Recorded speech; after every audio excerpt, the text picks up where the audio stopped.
Hello, and welcome to .edu, the public policy podcast from the American Council on Education. I am Mushtaq Ganja, along with my co-hosts, Sarah Spreitzer and John Fansmith. How are you two? Awesome. I'm surprised Sarah's saying awesome. She can't hear out of one ear. So, Oh, It's Sarah, what's all going on? it's all going great. It's just my continuing head cold of 2026. Are these allergies or is this something else? No, not allergies. Just a head Maybe I'm cold. allergic to Congress. hmm. Oh, well, and they're out of session like all the time, Yeah, so they you would are. think that That's true. you'd be good. John, I'm sorry that our basketball teams got swept in the second round here. Darn. Yeah. I mean, after a very dramatic first round series for my squad, not exactly would have thought we could have swung one game. Probably worst was the Knicks fans taking over our home arena during the series too. So Yeah, it is what the it uh, is. the I don't know that the Thunder fans took over Staples in LA, but but they certainly dominated the series. So there was that. But it's good, second round, John. Yeah, look, I didn't think they get into the first rounds the way last year went. So, take small Friends, progress where you can. we are talking today about, I think the title of this podcast is What Will It Take to Rebuild Trust in Higher Education? And a little bit later, we're going to have Dr. Julia Adams on, the co-chair of the Yale Committee on Trust in Higher Education. Cannot wait to talk to her about a new report that she and her co-authors have put together on this question about trust in higher education. But first, thought we'd do some quick policy updates. Want to talk a little neg reg, want to talk budget and approps, and was hoping to talk a little bit about that admissions and consumer transparency supplement. Spreitzer, if you have anything else that you want to add to that rundown, just let me know, and I'll we'll give we'll you a definitely. shout out. Let's start with NegReg. So I think since we last talked, the final rule on professional graduate student loan limits were finalized. We've been talking about this for months. I feel like we've been talking about this every time that we've met. We honestly we have to talk about it because of the importance of this issue. Just to remind, in the one big beautiful bill, Congress established new loan caps that would limit graduate students to borrowing 20,500 per year, I think, Mhm. or $100,000 in total. Professional students could borrow 50,000 per year, up to $200,000 in total. It was up to the Department of Ed to determine which degree programs fell into each category. In the end, the department opted for that very narrow definition of professional programs, limiting access to a select 11 degree programs, and they finalized that rule a couple of weeks ago. Theoretically, this rule goes into effect on July 1st. Okay, Mhm. now what? What comes next, John? Sarah, lawsuits, action on the Hill? What's next? Well, I worry about our financial aid officers who are going to be packaging aid, but I think there are a lot of people hopeful that maybe something will happen before July 1st. Maybe. Yeah, there's a lot of things that are happening, but the timing is tough, right? We're mid-May, July 1st is the implementation date. The department has not been listening generally to the public, right? There were tens of thousands of comments on this proposal from a huge range of groups and individuals, all criticizing the department's decision to. And let's be clear, there's a definition in the law. The department said, we're not going to follow a definition or implement a definition. We're just going to pick these 11 programs and say they're the ones that we think meets the definition. It's not what the law said. They're going to push forward on what they're doing. But I think Sarah's right. The financial administrators, students, institutions are looking at this now. Vendors who set up the systems. There's a really compressed time frame now. We have a bill, the Professional Student Degree Act, which was introduced by Representative Mike Lawler. AC has endorsed it. It's got, I think, 13 or 14 co-sponsors, bipartisan, lots of Republicans, both on the committee and off, Democrats as well. Hopeful soon to have a companion in the Senate. Congress could move to act and do something like pick that bill up. There's a lot of talk about Congressional Review Act resolution or bill Mhm. moving forward. Wouldn't probably happen because the president would have to sign it, but would strike the regulation entirely. And again, this is not something that's a Republican versus Democratic issue. This is really this Department of Ed's really, really loose interpretation of what the law says and their preferred outcome being pushed forward. So we'll see, but time is ticking, and the chaos it's going to cause on campuses, the rush to come into compliance, those are real problems. I was somewhat surprised, John, because when the final rule came out, that was an opportunity for the department to respond to these concerns. And there have been a lot of concerns raised by bipartisan members of Congress. And the final rule almost seemed like it was the department doubling down on, nope, this is what we decided, this is what we're going forward with. And I know Secretary McMahon testified, I believe, 2 weeks ago in the Senate. She's going to be up before the House Education and Workforce Committee on Thursday, and I am sure she is going to get questions again about why the department narrowly defined professional degrees the way it did. Yeah, there's members on both sides of the aisle in that committee who have signed on to the Lawler bill. Yeah. A lot of people just don't understand their decision. Now, I think we've been saying for months since the rulemaking commenced, the way the department really, put a lot of pressure on negotiators, controlled who was at the table, strong-armed, especially in this one, to get to consensus.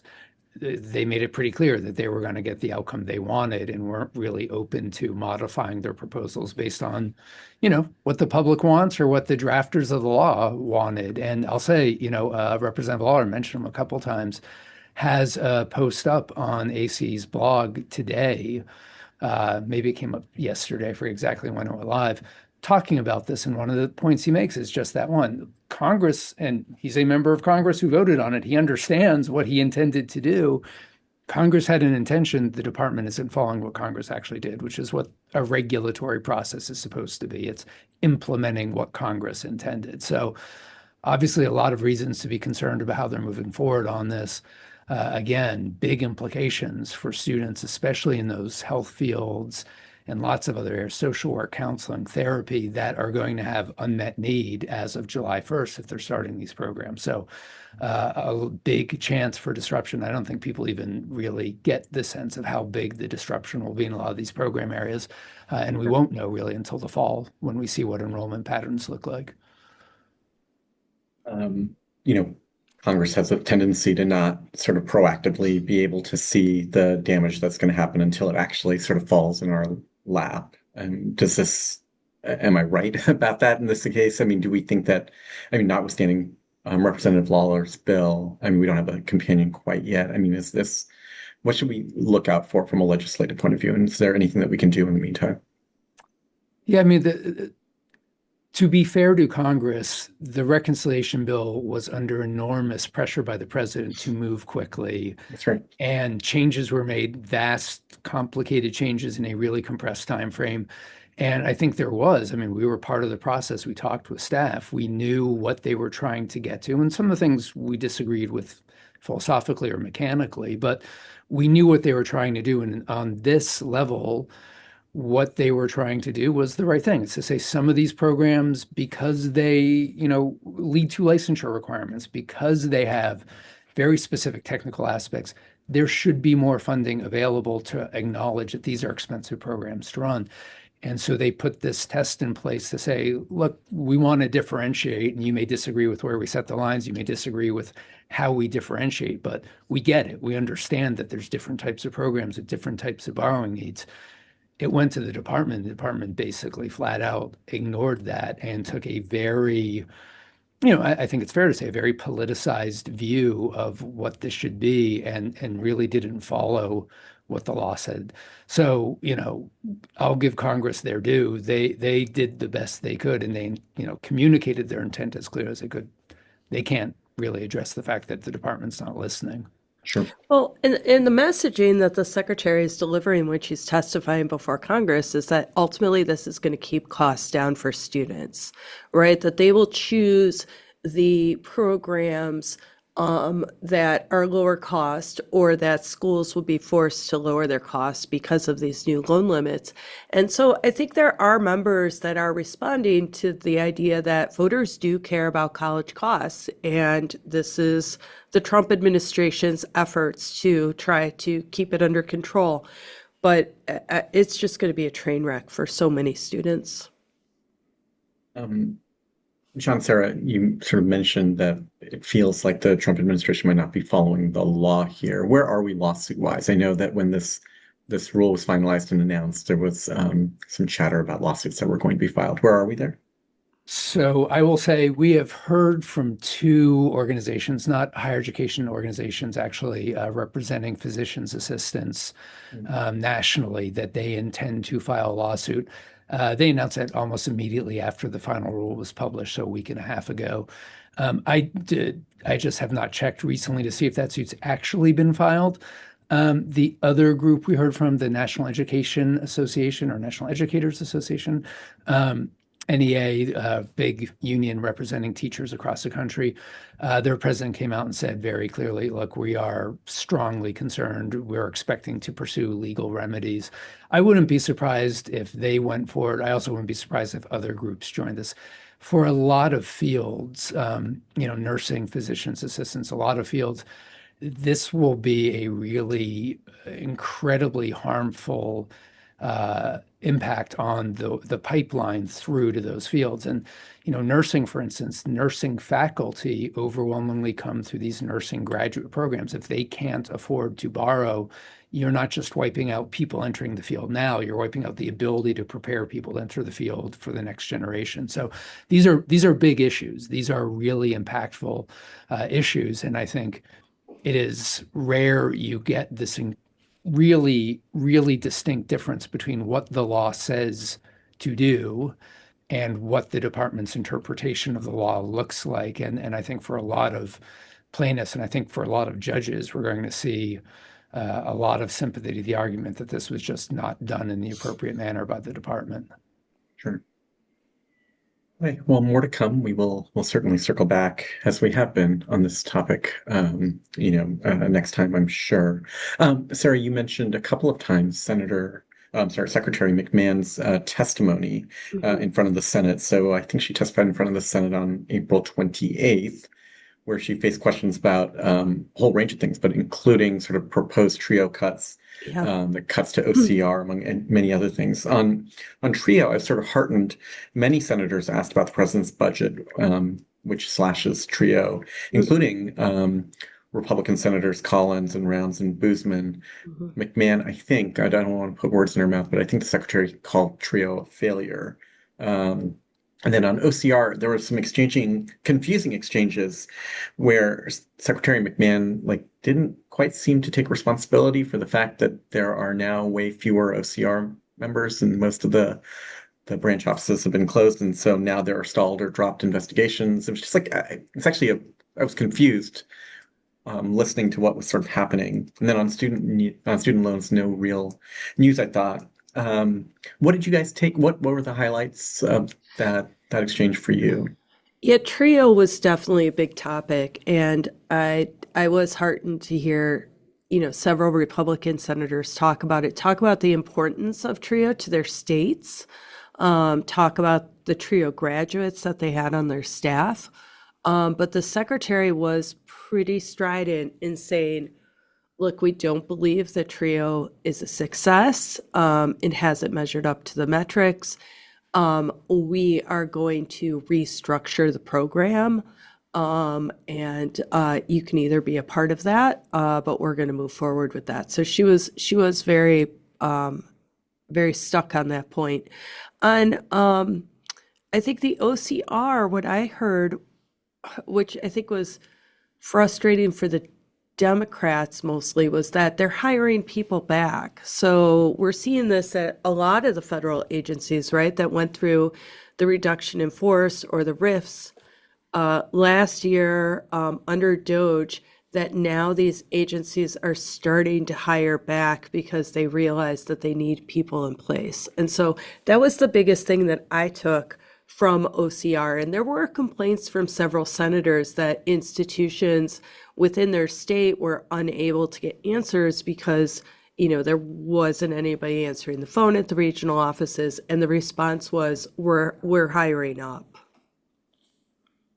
Yeah, I mean, I will say the trio line I think was both reassuring and especially frustrating, right? Because the secretary as Sarah said, made these assertions about the program doesn't work, it's ineffective.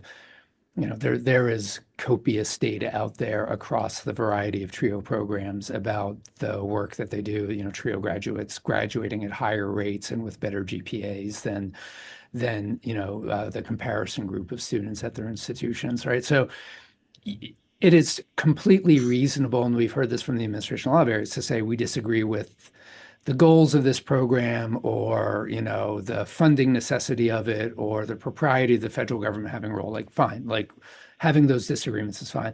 To come in and characterize these cuts as this is a program that doesn't work, flying in the face of all the evidence, it's just it's particularly sort of disappointing, right? You can argue the merits. You can have, if you have some reason for gutting the program, speak to it honestly. Don't just make these easily refuted assertions as to the program's value.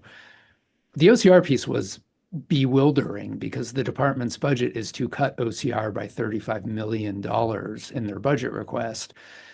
It also was a really bad timing because the day before the hearing, ranking member Sanders had run the numbers. He'd had his staff run the numbers and release a report about the first year of work under OCR in the Trump administration. And I'm looking at my notes, but the first year, OCR resolved 112 cases that were brought before them. On average, in the first Trump administration, they would resolve 818 a year. So about 1/7 of the volume of work they did in their first term. They dismissed over 70% of the 9,000 complaints that were filed, almost all of them on the basis that they lacked merit or didn't have sufficient evidence. Maybe that's true, but when you add to the fact that they gave no resolutions for sexual harassment, sexual violence, racial harassment, or discriminatory discipline, which are generally some of the largest areas that OCR intervenes in and gets resolutions, you start to wonder how valid this idea that this enormous number of complaints were dismissed without cause is. And then you add to it all the things we've talked about, capacity. I don't think anyone reasonably believes, and certainly this administration has asserted that in the area of anti-Semitism and other areas, discrimination is, a serious problem on college campuses and in K-12 districts. You can't cut your funding to that group. You can't not investigate, reach resolution, even investigate the merits of some of these complaints and argue that you're committed to fighting discrimination in other areas, or that you see it as a crisis that needs to be resolved. It's more of the same. And again, testimonies by the secretary before these committees, I think for a long time we've kind of given up as them being sources of real insight and information into the policies and priorities of the administration. But this one's particularly frustrating in both of those regards. And I don't expect to see anything different on Thursday when she goes before the House. Testifying, is the secretary testifying in front of Senator Probst today? Did I see that was about to happen? Or am I wrong about that? No, well, I don't think so. She's going before Ed and Workforce on Thursday. Okay. I do not believe she's before Probst today, but maybe I'm wrong. I mean, Probst is in John's portfolio, so that's on him. I'm going to guess that you know more than I do about this, and that actually, I had just done a search right before we came on to see if there were any fireworks from that, which I sort of assumed there would be, and then I didn't see anything on the Google searches, so I'm probably just wrong. But what should we expect from the testimony in the House? Same sort of line of questions? So I think the same, but I think the big difference will be in the last week, Ranking Member Bobby Scott, Alma Adams, who's on the committee, senior member of that committee, some other folks have raised a number of issues, not just the OCR issues, but whether this committee intends to do things around discrimination more broadly, beyond just incidents of anti-Semitism on college campuses. Mm-hmm. Ranking Member Scott had talked specifically about anti-Semitic incidents by college Republicans, a number of sort of widely reported incidents around that issue, other forms of discrimination as well. And so I would not be surprised if the members of that committee went after the secretary on some of this OCR data, and especially the idea of paying attention to instance of racial or national, shared origin issues of discrimination beyond just anti-Semitism and how this department's approaching that. So maybe a little bit broader scope and I would imagine probably more critical reception even than she got in the Senate side.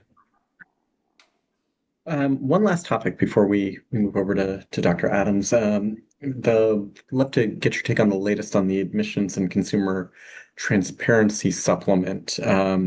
Just as a reminder that ACTS is that significant new expansion of IPED's reporting requirements for admissions. So it requires student level disaggregated data rather than cohort summaries, and institutions must now collect and report things like individual test scores and disaggregated race data, admissions types. They wanted back going like 7 years, which I don't know. I mean, in the chat, it says go hug your financial aid advisors, and like absolutely. And also hug everybody in the admissions offices too, because my goodness, like the amount is just really significant. Now, as we talked about a couple of episodes ago, a preliminary injunction paused the reporting requirement for, I think, public institutions in 17 plaintiff states in early April. And then since we last recorded, Judge Saylor in the District Court of Massachusetts issued another preliminary injunction. John, Sarah, I'm not sure if you were following, but what did that court find and what did that injunction cover? So they added a number of new plaintiffs to the suit. AAU, our good friends at AAU, joined that. 6 state independent college associations. I will get them wrong if I name them all, but Oregon, Massachusetts, Connecticut, North Carolina, California. That's 5. New Jersey, maybe? I don't know. Apologies to good. whichever. They joined and then a grouping of 6 individual institutions. Small liberal arts colleges also joined. The judge added them to the suit and granted the same injunctive relief to either those institutions or the members of those associations. We are well past the filing deadlines, right? The initial filing deadline was March 18th, I believe. There was an extension available under certain conditions until April 8th. So as of now, you have either part of this relatively limited group of institutions, public institutions in 17 states, or the private institutions represented within those states are the ones who come forward, or you filed. You've given the departments this data. And I'll also say admissions folks, yes, financial aid officers, some of my favorite people, absolutely. Institutional researchers, the people actually responsible for compiling this data across campuses, trying desperately to get into a format that makes sense so they can meet the really ridiculous demands by the department here, and then putting their professional reputations at stake as they try to make the impossible happen. They deserve a lot of love too. So look, the big question really now is, where do we go? The judge has essentially said for those institutions, you don't have to file. In his rulings, and I know you and I both read them, Mushtaq, he very clearly seemed to indicate that he's skeptical of the department's process for putting this in place. It seems like he is leaning towards striking it down. The big question there is, does he strike it down on this Administrative Procedures Act basis, the idea essentially that the department did it the wrong way? And that seems likely, but he also said in his ruling, at least to my read, well, the department has the right to demand this kind of data from schools. There's nothing in the law that precludes that. They might not have done this appropriately and made some arbitrary and capricious requirements, but ultimately they might have the ability to come back and get this data if they did it appropriately. The question will be, does he strike it down broadly? Is everybody exempt, or just the schools that are covered as part of the plaintiffs in this? And then beyond that, if all of the data is struck down, they have data from thousands of institutions at this point who weren't covered and who did have to meet the deadlines. What happens to that data? Does it disappear into a void? Is it blocked forever from the department from using? Department already has it, right? They have a new contractor in place analyzing that data as we speak. So what happens there? Just a lot still to be determined. And obviously for schools that are worried, I think rightfully so, about what the department's intentions are behind this collection, what they would do with the data. Still a lot of uncertainty going forward. Yeah, I think there are a lot of different ways the district court can move in this case. I mean, John, I think that part of what was happening there was, um, I think it's pretty clear in my view, that the department definitely, if they have the authority, didn't exercise that authority probably in the cleanest, clearest, and most fair way for institutions. So, like, it's easy for the judge to sort of emphasize that, especially in a preliminary injunction. Thomas in the chat asked when a final ruling will come, and I don't know. I mean, John, do you have any, Sarah, do you have any sense of like when we might get like merits briefings and like when we might actually I get mean, something that yeah, I I was feel going to like ask since the Tom. I think they're plaintiffs, right? Aren't you a yeah, plaintiff, Tom? and also since the deadline passed, I just don't know if there's that pressure, right?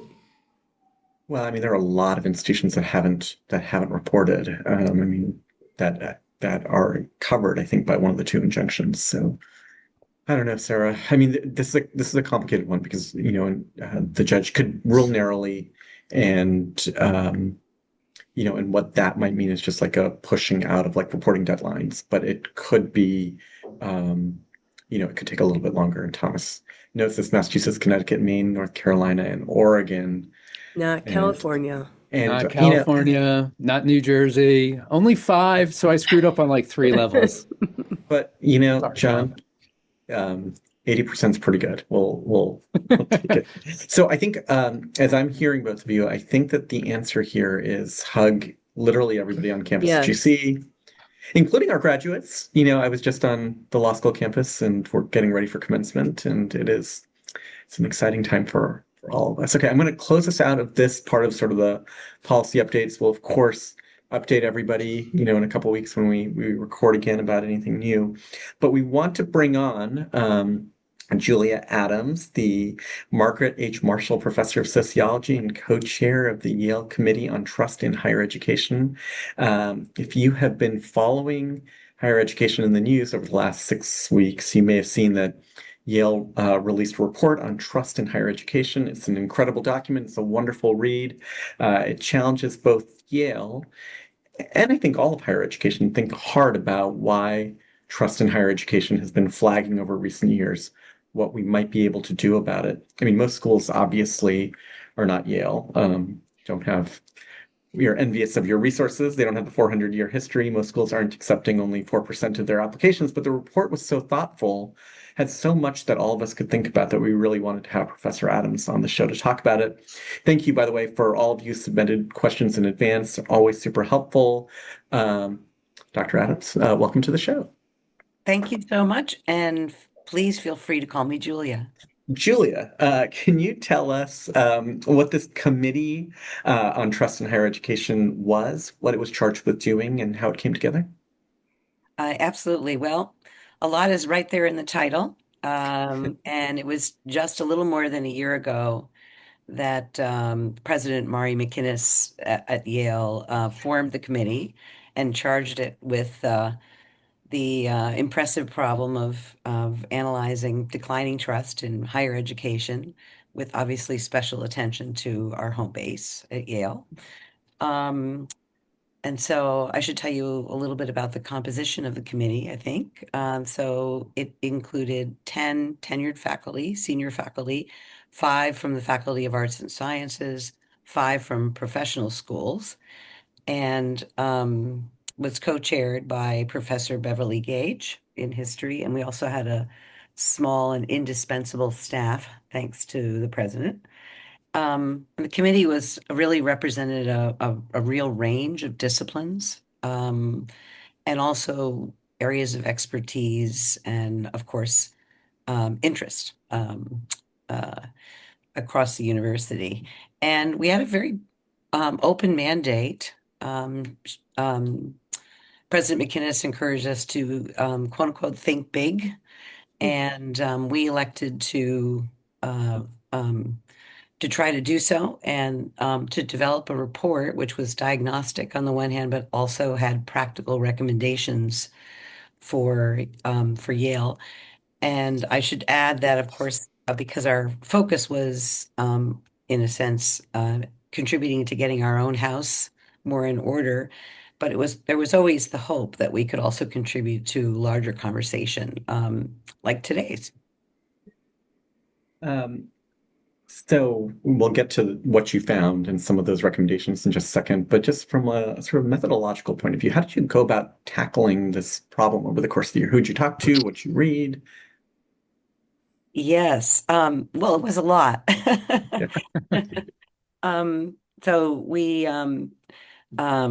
So about a year ago, we began, of course, with research, a range of research. We also began from the very beginning speaking to people, and that continued all the way to the end and still continues. We had a website, have a website, open link for comments, and then also later committee email. Um, and we spoke over the last summer to, of course, Yale constituencies, community members, et cetera, more broadly, but also continued to expand to outside experts, to critics, and then pivoting in the fall toward a speaker series with invited experts with a range of views who came to campus and to open sessions so students could attend and others. And I should say that by communities, I really mean a really broad range, even locally. So certainly not including just people who are here physically on campus, but alumni and far more broadly. Um, and let's see, what else? We conversed, we listened. Formal listening sessions, of course, but conversation after conversation. I would say everyone on the committee had many, many hundreds together of such conversations, and we learned a great deal. Julia, was there anything, I mean, the committee was established in March of 2025 with this idea, we are losing the trust, right? You start with that. Right. But was there anything surprising that you heard from those external communities, the external voices that surprised you or the committee about why we're losing this trust or concerns? Yeah. Well, I have to say, in the first instance, I was personally surprised, not just that the decline in trust in higher education is real, and it clearly is, but also that it may be different across different groups, but it is across the board. Mm. And so that was a warning flag, is a warning flag. And then also, of course, it's interestingly inverted. As we note in the report, you often find journalists, et cetera, hymning the Ivy League and criticizing less privileged universities. But in terms of trust, that linkage is reversed. And people are more likely to trust, for example, community colleges or local regional colleges, and less likely in recent years to extend such trust to more privileged and quote unquote elite institutions. And so that was also a surprise as well. What were your findings? What were the big drivers in terms of the public losing trust in higher education? Yes, as you can tell, it's a simple question, but a huge topic, and I know we'll get into many aspects of it. But over and over with kind of public expressions of concern, there are really several major ones for the public. One is affordability, and that won't surprise anyone here. Um, Another has to do with who gets in, admissions. And then finally, the complicated cluster of issues surrounding speech and political diversity, if you will, on college and university campuses. There were many other issues, but those were three you could say that relentlessly came up, especially from across the country, outside universities and colleges, but inside too. So that's a lot. I'm not sure Uh, how you want to dig into that, or yeah. Well, why feel don't we dig free. into admissions and then Oh, maybe we can do affordability and then viewpoint diversity. Yeah. You want to go, Sarah? yeah, I was going to say, Julia, the admissions section was so interesting. I mean, the whole report, I love that it's written, it's very short, right? And it's very to the point. So it's very like plain speaking recommendations. And so Sarah, I love that you're saying this because it's so we true have because, heard from some people saying this is so many pages. So I oh appreciate no, I think that. it's not very long. Great.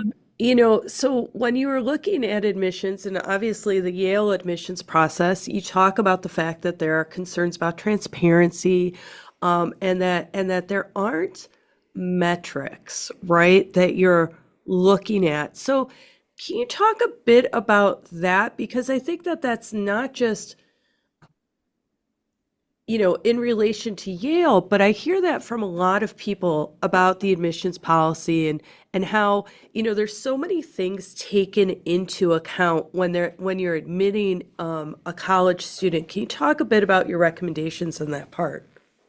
Yeah, thank you for that. I think this is a tough area in part because, or a challenging area because it will differ so much for the breadth of institutions that you examine here. So I'm sure quite a bit of what I say may not be immediately generalizable or relevant. So I want to make sure that I register that.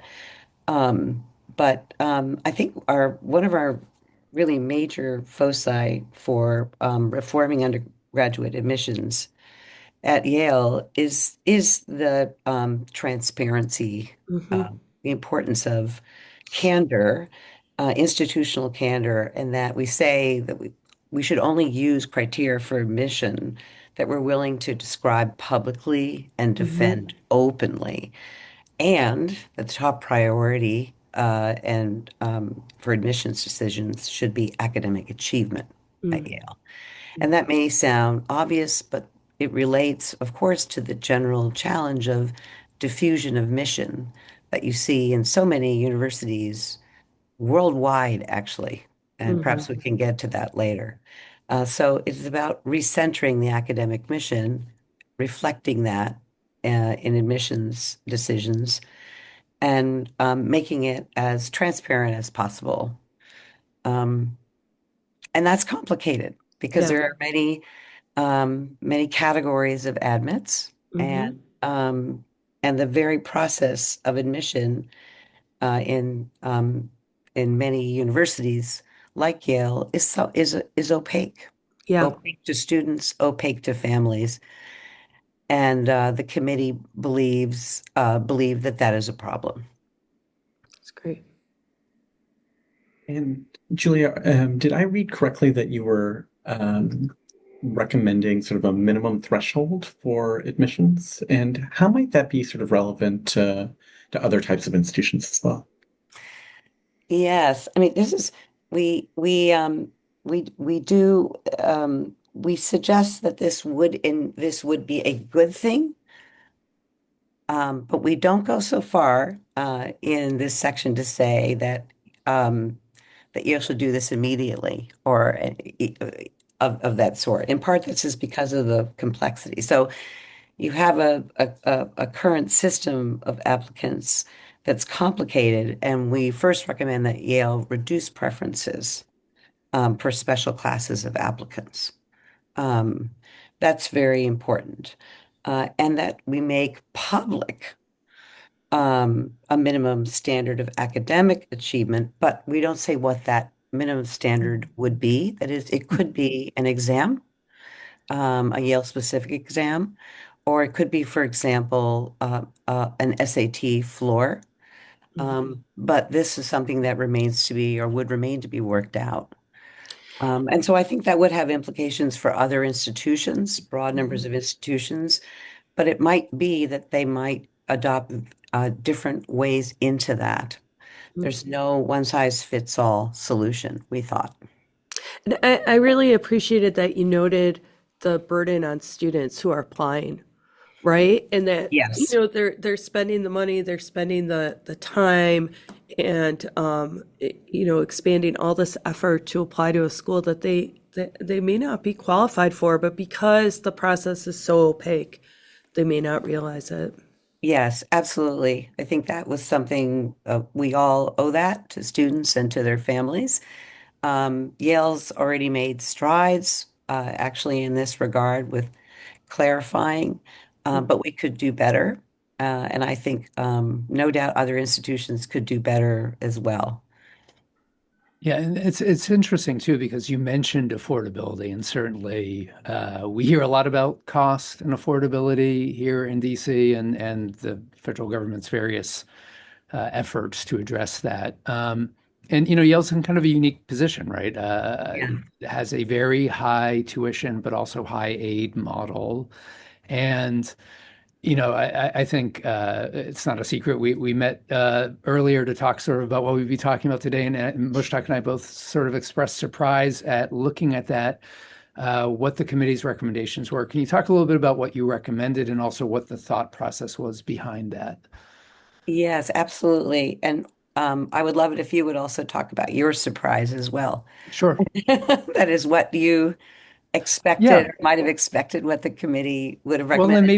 maybe that's a better place to start too, right? Okay. I think we hear a lot about transparency, right? What do things cost? Understanding what your cost obligations will be going in. And frankly, one of the biggest, I think, frustrations we hear from the public is less what the actual price they wind up paying is and whether that has value, and more, well, I see a listed tuition price that looks like something impossible for me to afford, but yet I'm being told that's not what I'll pay between aid and institutional discounting and other things. And then I don't necessarily know how to look at different institutions with different, aid levels and this kind of uncertainty. And there's been this, I think, effort to say, well, maybe we need to get rid of tuition discounting, and maybe we need to just have a flat price that people pay, and the price is the price, or something like that. And tell me if I'm mischaracterizing. I read the report as recommending actually leaning in further, providing more aid in the existing model, but also putting a lot of weight behind explaining to students what that might mean for them individually, if they are accepted to an institution like Yale. Yes, I think that's right. I think that's right. And that could extend quite far, depending on economic conditions more generally and so on. And it could extend to also making clear what students and their families have to expect over years rather than simply for first year students, for example. So I think that's true. Um, yeah, so maybe what I was expecting you almost to say that what was surprising that we didn't say that Yale should be free. Oh, I Um, work with too many college presidents to ever get oh, fully behind the okay. idea of free college tuition. No. Um, We do but actually, hear can you that a talk a little lot. bit about that? Yeah, no, because I actually, the rationale you included was really thoughtful about why tuition remains an element of the admissions process and paying for Yale. Yeah, thank you. Maybe we can also kick that around a little bit because I think there are different reasons. One is it is a um, um, our feeling is that higher education is valuable, actually, first of all, but also that um, imagine it were possible to make it completely free. What that would very likely do is actually put more of a burden on existing relationships to the federal government for support, for example, and very, very generous donors on the other. So it would create enhanced or new dependencies, which we think would actually raise new problems for academic freedom potentially, or for higher education in general. Um, so the goal for us was, as we said, not to make Yale free, but to make Yale affordable. And certainly, I won't put words in your mouth, but given the period of time in which you're developing the report, increasing the dependency on the federal government seemed like a dangerous path to pursue under any circumstances. So, Yes, yes. I mean, this relates to the whole question that may come up later about looking within in a period of external turbulence. Obviously, one looks within for good reasons. One should look within periodically, and especially in complex institutions like Yale that are becoming even more complex institutionally. At Yale, for example, with Yale's growth of its medical school alone, et cetera. mhm. Um, you need periodically to reevaluate how things are working. Sure. Hmm. Um, but it's also true that it can help you respond and adapt more effectively to external turbulence. And if you can do that, then you also are able to better work with other institutions as well collaboratively. At least there would be less emergency pressure, more And time Yeah. to collaborate. At least that's the hope. No, and Yeah. and I certainly agree with that. And the one other thing before I know my colleagues want to jump in, we have a lot of things we want to talk about with you. One of the other recommendations around affordability was particular to the graduate programs and emphasizing certain programs Yes. with a very clear note about some of these fields are preparing people to enter professions that are not highly compensated, right? Where the idea of reducing the risk of pursuing a degree in that area, especially at the graduate level, it just, from the first half of our conversation, right? We're talking about the loan limits, what that's going to mean for these different nursing was one of the programs at Yale that you recommended additional financial aid support for. And tell me a little bit about that process, because I think that really actually the timing as to what's happening in the policy space is almost too perfect. Yes. Well, I'm amazed at the timing. And I just want to say that was very important to us, and we were delighted that that was one of the things that the president highlighted in her Mm. acceptance of the report, including for those essential programs whose pipelines are now under challenge, including nursing, as you all were saying. Mm. just on affordability and cost, I mean, because it ranks so highly in the list of issues that sort of are affecting public trust, I wouldn't mind spending just one more second here, and maybe kick a question to all three of you, John, Sarah, Julia. I mean, there are a set of institutions that are high tuition, high aid. I mean, Yale is at the far end of sort of having high tuition and a lot of aid. But there are other institutions too that have very high sticker prices, but most students aren't paying that sticker price. They have aid either in the form of institutional aid or in terms of loans. And then, of course, there are a whole set of institutions that are much lower cost. A much lower sticker prices, at least. There's a range. It's a very complicated ecosystem, obviously. One of the things that jumped out to me, though, was that um, notwithstanding the fact that I think if your family makes less than $200,000, you're going to be able to go to Yale for free. There's still pretty significant dissatisfaction with the cost and the financial aid system, which does, I guess, maybe bring us back to transparency or something else. Yes. I'm Yes. curious, and maybe to Sarah and John first, and then to Julia. I mean, what struck you in this report as being applicable to other types of institutions from the cost and affordability point of I view? mean, And I can just say one very quick thing and then pass it back to Yeah. you all, which is this relates to Sarah's question about surprises. Surprised at at the percentages of people that believe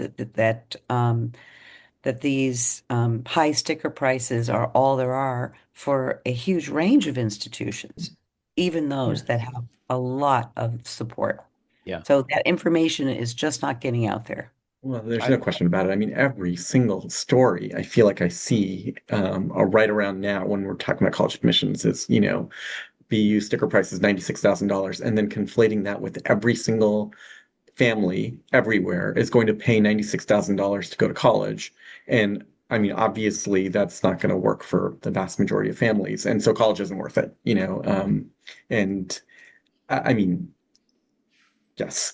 So, yeah. Well, and I think, Mushtak, to your point about what can other institutions take from this report, I think the report does a really good job of identifying major issues impacting all of higher ed. Even if you're an open access model, I think a student down the street may still think that that institution is going to be too hard to navigate or too expensive to afford, right? And I really applaud Yale for doing this kind of self-reflection. And I think every institution, given the diversity of the types of institutions that we have, could gain a lot by reading this and thinking about some of the same questions that are being asked. And the other thing I would add that I think that every institution could take from this report is how interconnected these things are. So your admissions policy, plus the affordability, plus your campus free speech policies, plus your undergraduate education, all of that is really interrelated. And I think that's something that we don't often think of in the world of higher ed. We think high sticker price, we think admissions, we think elite institutions, we think of transfer of credit, but we don't put those all together. And so I think it would be really helpful for institutions to just look at some of the major themes in the report. And I Thank notice you. that's being reflected in the comments too. A lot of people saying it to that effect. I mean, the one point I'll just make on this, the last point on affordability, it is really fascinating. A school like Yale that has such a generous aid program. I think if you were to ask people, what would I pay to go to Yale? And you've talked about the transparency, but this is such a general assumption among the public. A Yale alum, our current vice president, talked about in his book the fact that Notre Dame sent him a letter saying, you should apply here as an undergrad. And he said, well, there's no way I could afford Notre Dame, even though he clearly would have been, a recipient of a very generous financial aid. And he talked about later, I learned this, but I didn't know it, and choosing to go to Ohio State, that was even available to me. And I think we have built this model. This is my opinion, people, whatever, I've said it before. We've built this really crazy model where we have a pricing system that is meant to be as progressive as possible, yet it reads to the public as the most expensive regressive model you could possibly have. Like there's no bigger Exactly. disconnect than what we do in pricing versus how it's perceived. Yeah, that dovetails with our findings. Well, and barriers, right? Really, whether it's admissions or the cost or transferring of credits, I think the public really focuses on the barriers to higher education. When you talk to an institutional person, it's all about expanding the reach of higher education. And Yes. so it seems in some ways we're at cross purposes with the public when it comes to that messaging. Yeah. Things that you highlighted in the reports, I, as one of the factors, and the newspaper reports really picked up on are questions about sort of viewpoint diversity and sort of campus political climate. Can you talk a little bit about what you found in regard to those two topics? Yes, absolutely. And I know our time is not lengthy, so I won't go on too long, but we this is an important part of our self-focus also on viewpoint diversity as applicable to faculty as well as students, et cetera. And this is an area in which you could say people care about, which people care passionately, and both at the university and uh, uh, from the public. This was also an area where we actually explicitly recommended for our own campus a degree of first self-scrutiny, which will begin in the coming academic year, uh, but also experimentation, Mm. because the committee itself, of course, does not know what will work best in terms of continuing to enable more honest, broader, and brave conversations on campus, to continue and strengthen our tradition of discussion and serious debate. And so we name a range of possibilities, basically, which also, of course, looks at the appendix of the report for what is happening at other institutions and what is recommended by university observers and critics. And so we were very open here, but also saying, let's get started. Let's get started now and see what works.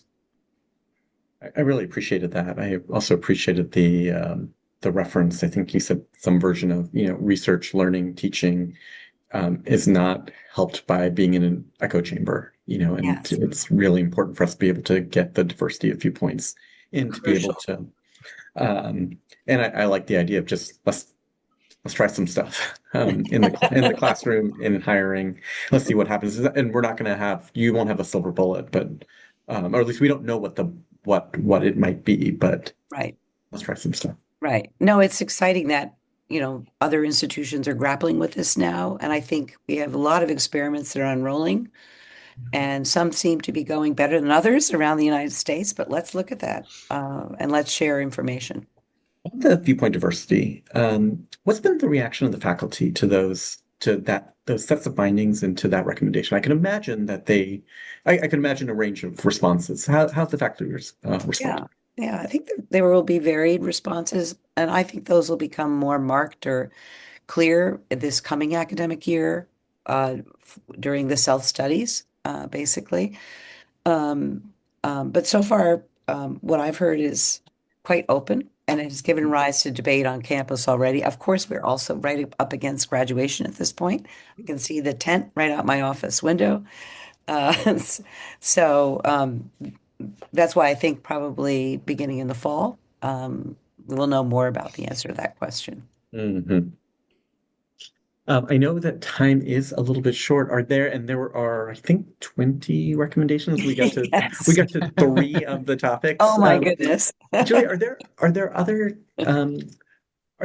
topics that folks have not really asked you about that you want to highlight in the report that you think are sort of important that are maybe a little hidden that haven't gotten as much play?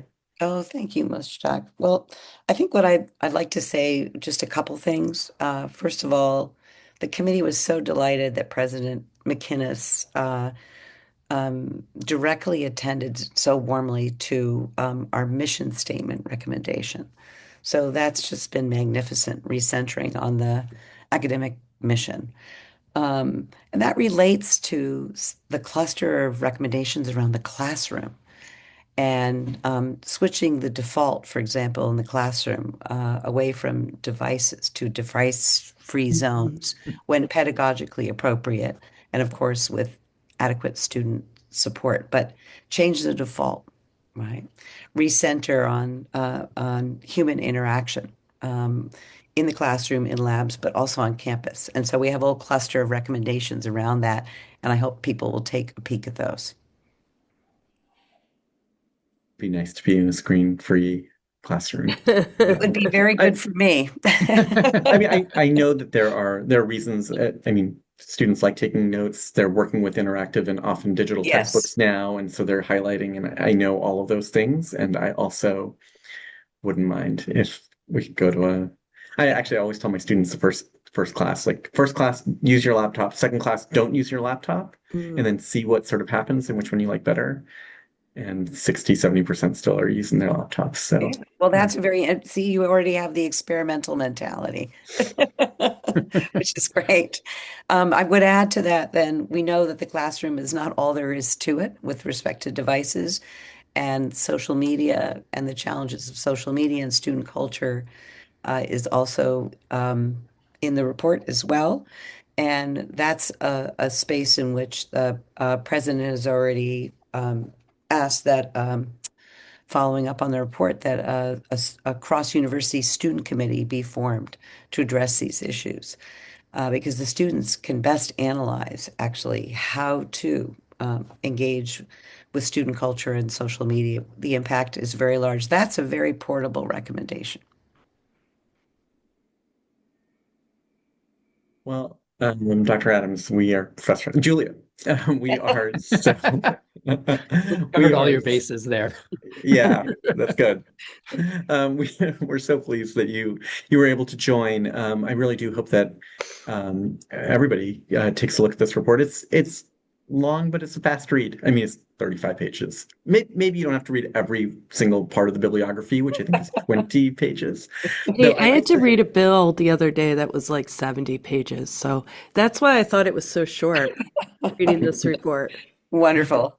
much better read. Please do. Please, everybody, take a look, and we'd love to keep engaging with these topics over the course of the year because look, we've got a trust problem that we all need to tackle, and we're all going to tackle it in slightly different ways. We all are tackling different parts of the problem, but I'm really pleased that Yale did the self-study and that we were able to have you on and talk about it. So thank you so Thank you much. so much. I really appreciate it. And thank you, everybody. We'll see you back in a couple of weeks with more news from the federal government. Thank you all.